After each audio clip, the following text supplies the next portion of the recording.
And for 20 years, people have been saying the same thing, that Turkey's strategic location in the Cold War, that was before the Soviet Union came down. So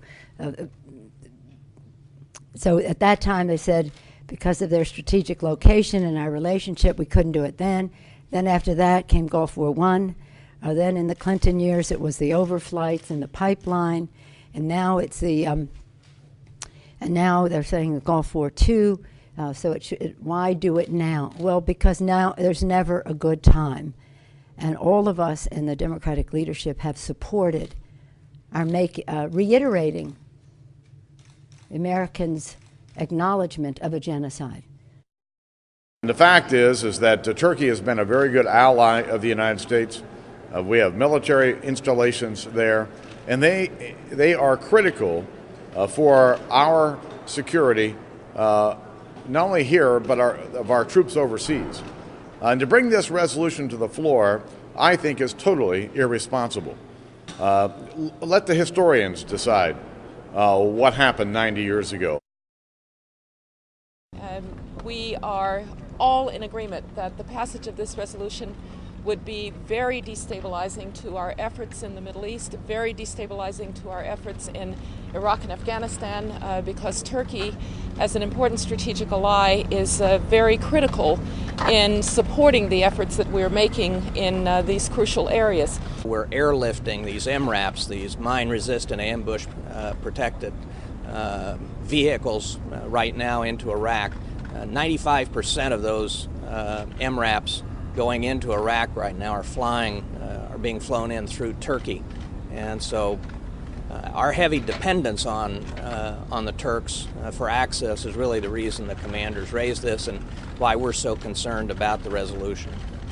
We had to set straight and set right a long-suffering injustice.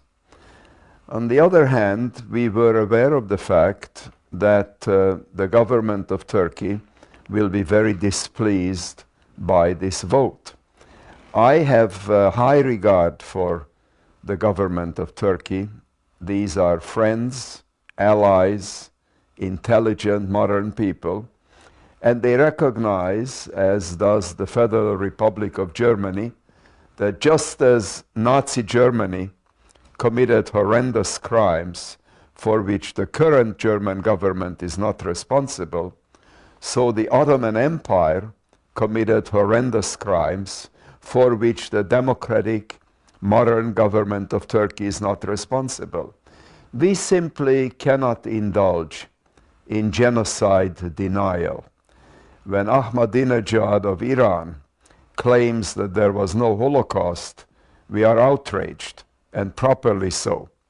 Well, when the Turkish government says there was no genocide of Armenians, we have to set them straight. And in my comments at the committee meeting, I expressed both the cons and the pros of moving ahead. Nevertheless, it is a sign of my respect for the government of Turkey that I thought, and I do think, that they have enough maturity as a serious democratic government to be able to recognize that pointing out horrendous historic crimes against a government with which they have no connection, the Ottoman Turkish Empire, is not aimed at contemporary Turkey.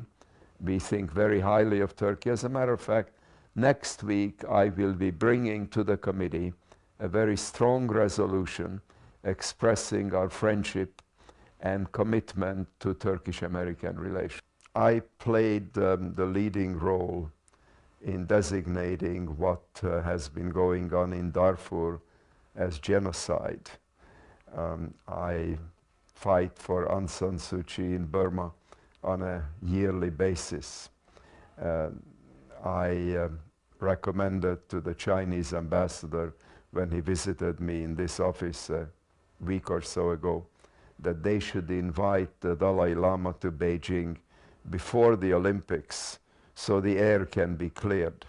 I think it's extremely important to inject a moral dimension into foreign policy. And this was one of those episodes when we could do this.